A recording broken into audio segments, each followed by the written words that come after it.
Hi everyone, this is Tuplex. Welcome back. Today we're going to start to set up plastic production off-site, and I've prepared an area for that up here. But before we do that, I just wanted to show you something. I've been spending some time trying to come up with the trash handling system for the depot. Right, so over here we've got this thing set up to where, we're feeding fuel using belts, and then I've got inserters that would empty into, well, what will eventually be active provider chests. We can see that we've already got some. So apparently we already had a train that had some excess material. If those were active providers, obviously, then they would go into storage someplace to be pulled in later. But I was looking online to find some other designs. If you go to the Logistic Train Network forum post on the Factorio forums, there's a thread there that has lots of examples of different station designs, many of which are more advanced than anything that I would normally devise on my own. So I thought I'd give it a try. So I copied a blueprint string, and this is like the standard design there for a depot station. And you can see here that every train position, or every locomotive or cargo wagon position, has an inserter outputting to a active provider chest, and it has another inserter with a requester chest that's just requesting solid fuel. Okay, and this, I suppose you could replace that with coal or whatever fuel that you prefer to use. And what it does is it reads the train composition. Now anytime a train stops, and we can see this over here, whenever a train stops, if you look at the, pardon me, if you look at the output signal on this little combinator thing, pardon me, you see an output signal for locomotives and you see an output signal for wagons, right? And here we see 3,000 and 1,000. Over here it's 33 and 30. For all these trains, these are 9 and 6, right? So, and what those signals mean is there a way to encode what position the locomotives are in and what position the cargo wagons are in. So what this does is, first of all, there are two constant combinators. One of them is providing the depot signal, and then the other one is providing numbers from 0 up through F, and then because there wasn't enough room there, this one goes from G to V. Okay, and what these signals mean, or these signals are essentially designed to de-encode the output of this signal, so that you can send an activation signal to each one of these positions. And what it'll do is wherever there's a locomotive, it'll activate the fuel inserter going in, and wherever there's a cargo wagon, it'll activate the inserter going into the active provider chest. Right, so it does that and these two combinators are going into these two arithmetic combinators, or arithmetic combinators. If somebody can correct me on that, I'm not sure which way I'm supposed to pronounce it. Arithmetic sounds like an adjective to me, and arithmetic sounds like a noun, so that's why I keep saying arithmetic. But anyway, so what it does is it multiplies each of these numbers times the encoded position of the cargo wagon. And I think the logic is that the number that turns out to be positive. Yeah, the number that turns out to be negative after that's done will activate. All right, so these inserters are set to work on the 0 signal. These are set to work on the 1 signal. 2, 3, 4, 5, and I assume that we could continue to add more stations and just keep going up. And after 9, start to use the letters, so it can handle up to very large trains. All right, so so I just set this up to test it. So I've got a train here. Now this only has I only put one solid fuel in each one, just so that we could see if the fuel insertion was working, because obviously if it was full of fuel already, then no fuel would be inserted. All right, and then I'm just going to throw some junk in these wagons, so that we can see that part of it work as well. Filter inserters, I think I'll keep those. Okay, yeah, I got some extra pipe there. And yeah, we'll throw in a few Nixie tubes. Okay, so when this pulls in, based on how we think this is going to work, it should start adding fuel to the 2 trains, the 2 locomotives, and it should remove everything that's in these other cars and not add fuel. All right, so let's see it work. So this station by default is called Triska. So I'm just going to send it to Triska as if we were sending a train back to the depot. And let's watch what happens. Okay, so we can see fuel going in where the locomotives are, and junk coming out where the cargo wagons are. Pretty nice. And obviously you could replace all those with stack inserters instead of blue ones to make it go faster. That's probably what I would want to do. But the nice thing about this is that you can set up a depot full of these stations, and then it doesn't matter what size your train is, right? So whereas now I essentially have multiple depots here, right? I have these depots that are called 282s, and I've got controls on the size of the trains there. And then I've got these depots that are called 141s, and then I've got these depots for fluids.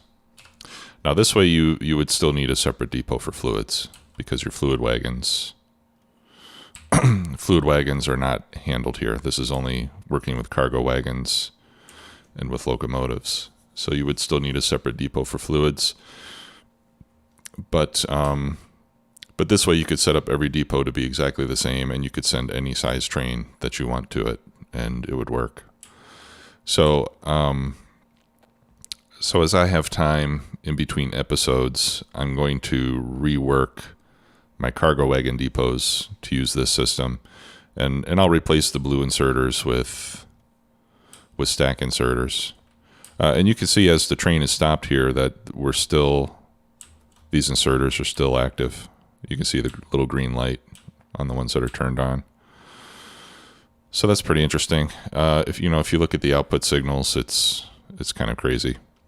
The green wire is going for the fuel, right? Because the output of this combinator is on the green wire. Oh,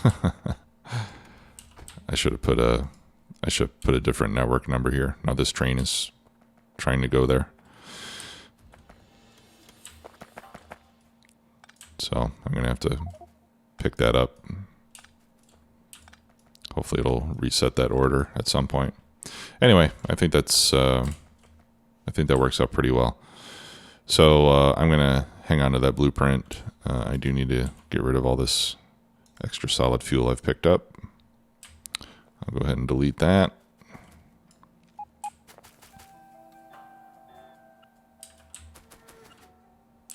All right.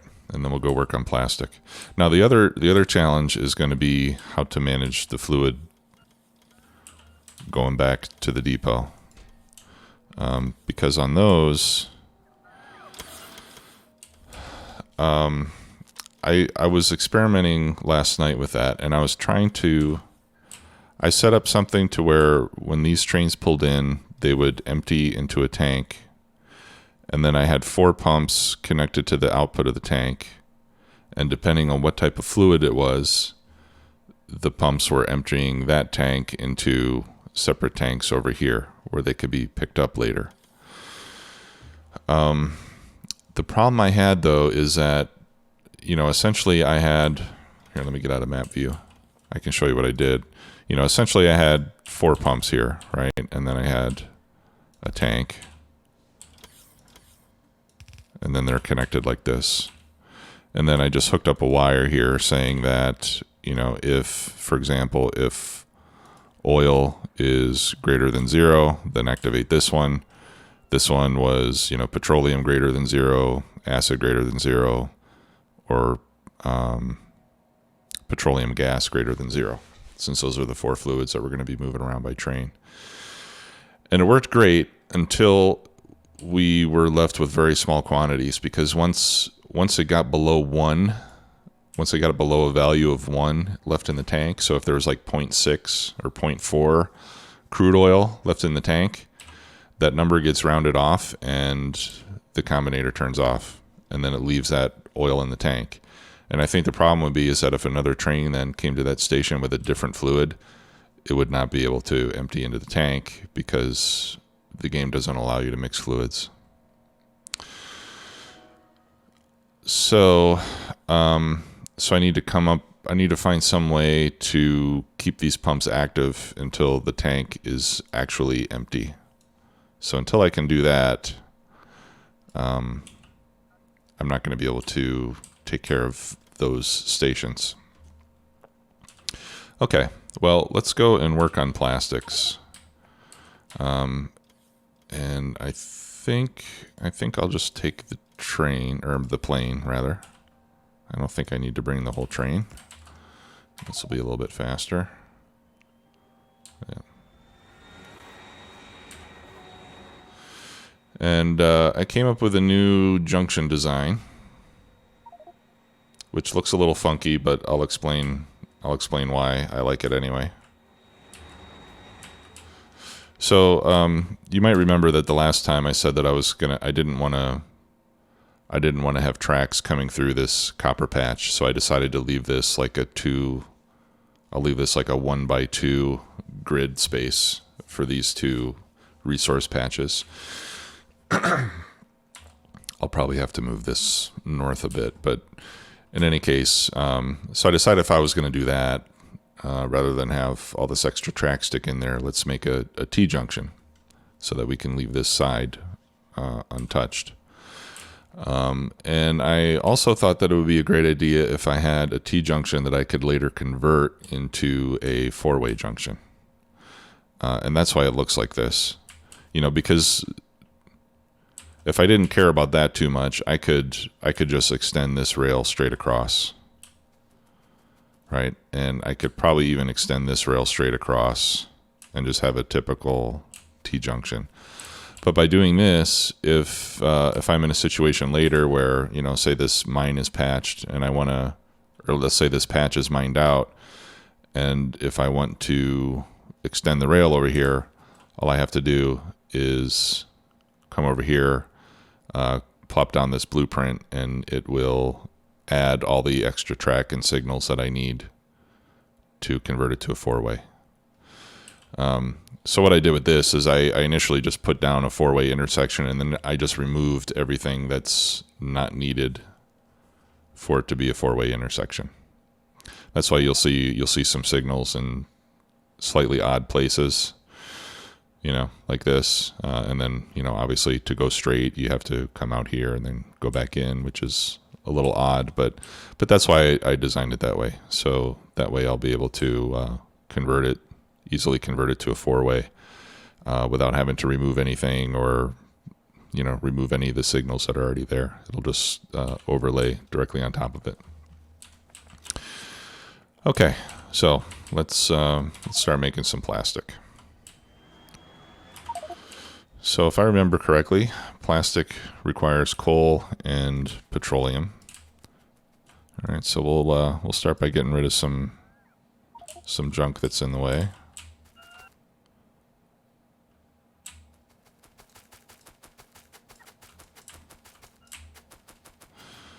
And as I'm doing this, I hear Logistic Train Network making occasional beeps. Right now it beeps every time. Did I connect these? No, I didn't. It beeps every time. I think I can remove this actually. No. So close. Okay, that's kind of a pain. It's, right now it beeps every time there is a delivery being scheduled, which at the beginning is pretty cool because it lets us know that everything is working the way that it should. Yeah,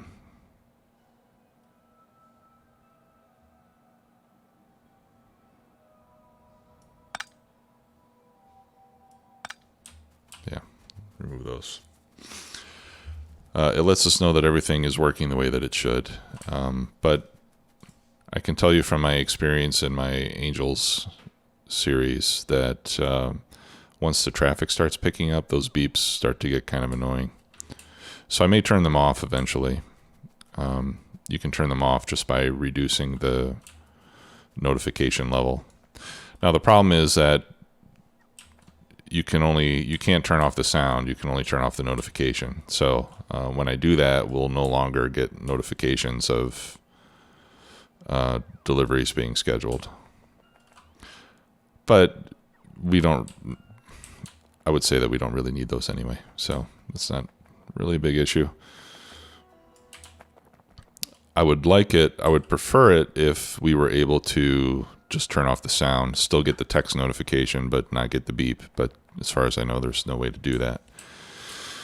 Okay, so we're going to need to bring in coal, and we're going to need to bring in acid, or petroleum rather. So we just have to decide which sides of the station we want to do those on.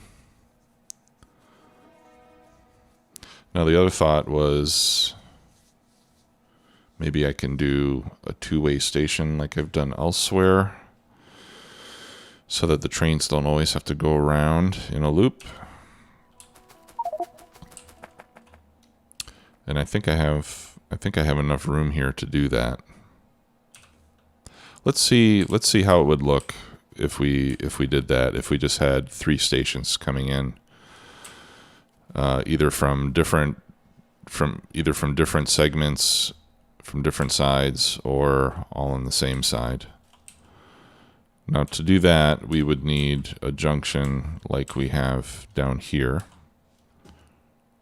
right? Because for it to be really useful, we would need it to connect to both sides of the track. Right, if our intention is to avoid the necessity to always go around, we would need it to come from both sides of the track. Otherwise, you would still only be able to enter from one way. Right, so this is, let's see. Where does that end? Right there.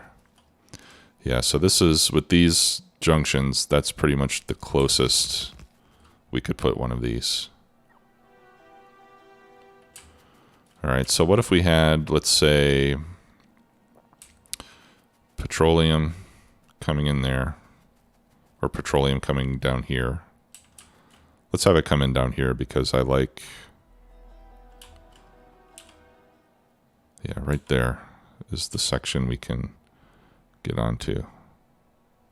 Yep. Okay. Yeah, so if we have petroleum coming in here and then, oh, what am I doing? No, I only need one. Yeah, we could have coal, petroleum, and then on the other side, we could have plastic, like in the middle. And let's see if I can make this work around a power pole. It appears that I can if I remove that signal.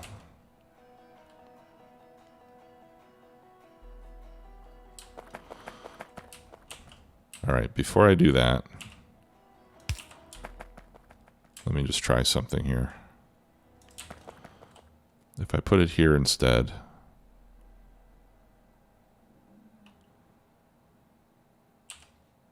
right here is where the signal will go. Of course, I can't place it, and I don't have any train tracks with me. I think I can make a few. No, I can't. I don't have any steel either.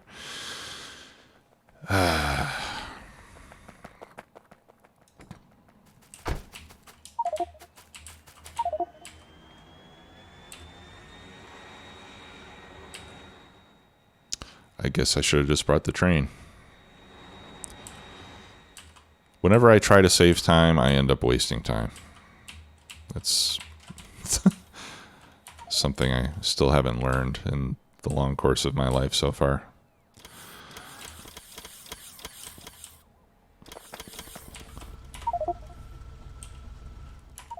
Well, let's grab some steel while I'm here too. Actually, I'm just going to put in a logistics request for it because it seems like I'm always wanting steel when I need to craft something. And now we just have to wait for the bots to come. I'm pretty sure that's on the network. Yeah, it is. Here they come. All right, we'll need to wait here a second. Anyway, let me grab some more track. And I'll grab a few stations. We'll refill there. Refill there. Did I get my steel? Not yet.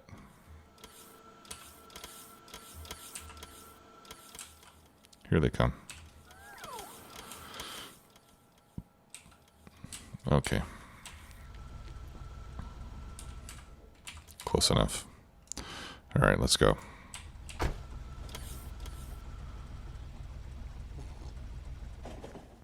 And as I drive manually, I keep my eyes on the mini-map to make sure I don't destroy anything.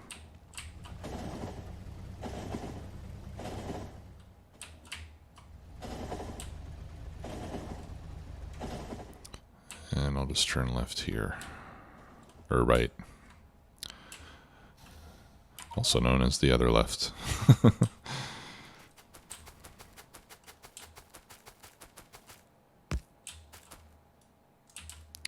Great. Okay. So what I'm wondering is, if I make this 8 cars long, would I still have room on the other side to bring in another station that's 4 cars long? So let's copy a segment of track that's 8 cars long, which is, yeah, I'll do that, and then I'll just remove the mini loaders. All right, so that's essentially 8 cars long. So if we align that signal with the back here, which we can't do exactly, so we'll have to get as close as we can while still being long enough.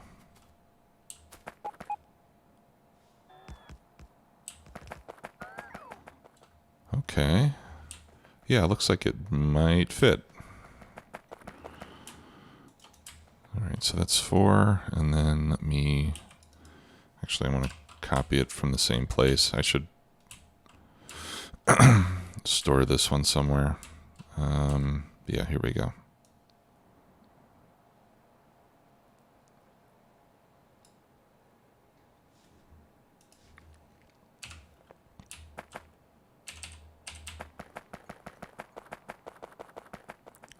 All right, and then if I put this one here,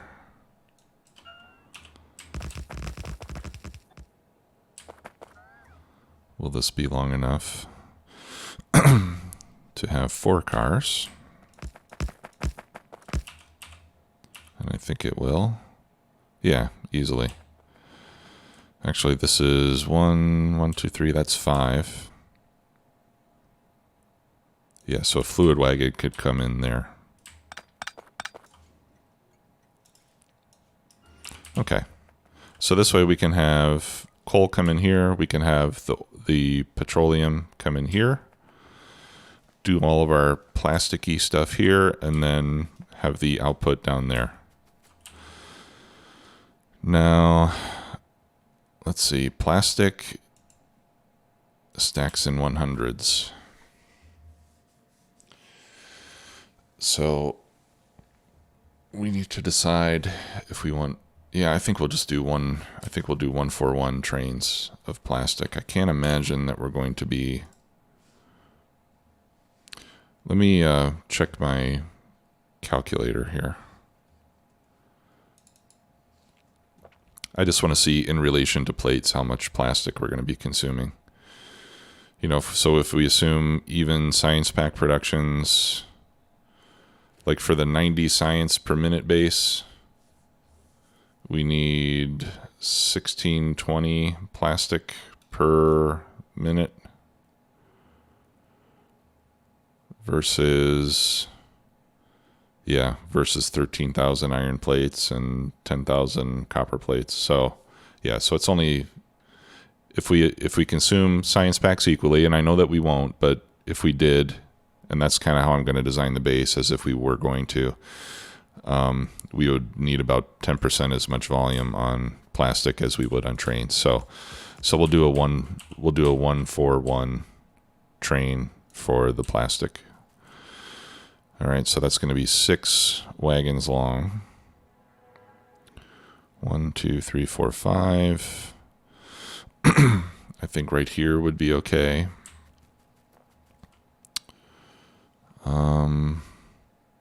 Or would it be better if I brought it all the way out to the center? Yeah, let's bring it out to the center. Okay, and we have this way of identifying the center.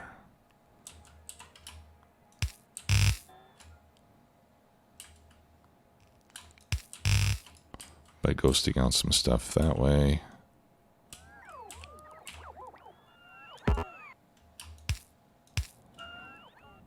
All right, so that's the center there.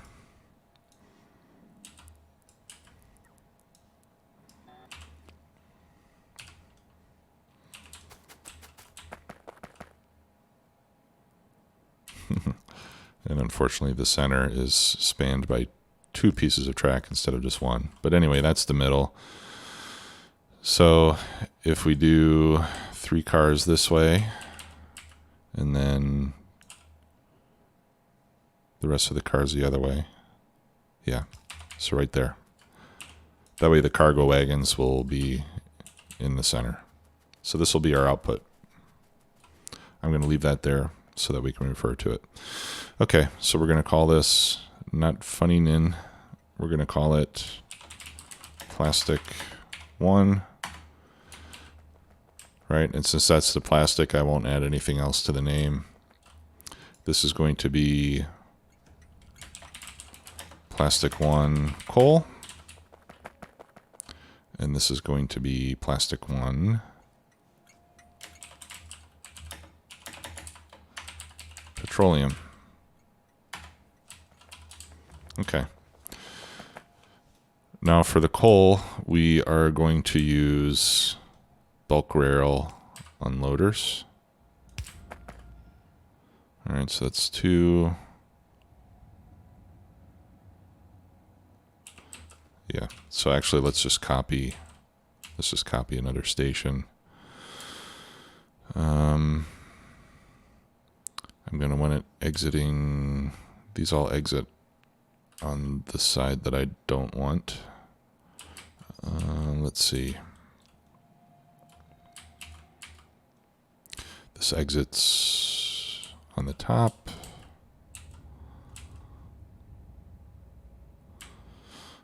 Yep. I'm looking for one that, yeah. Okay.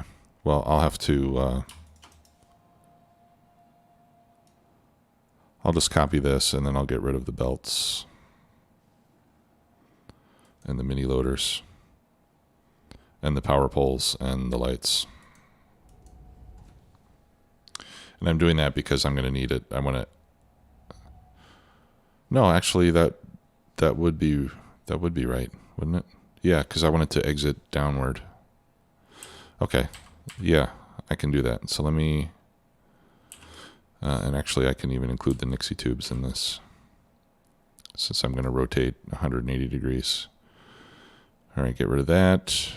Yeah, I think we can leave all that belt. I'll just get rid of the constant combinator.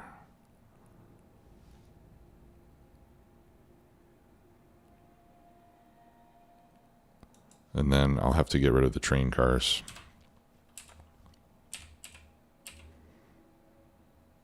Yeah, there we go.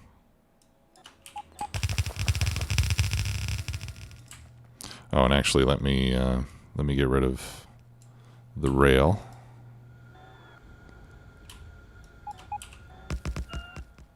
There. Okay.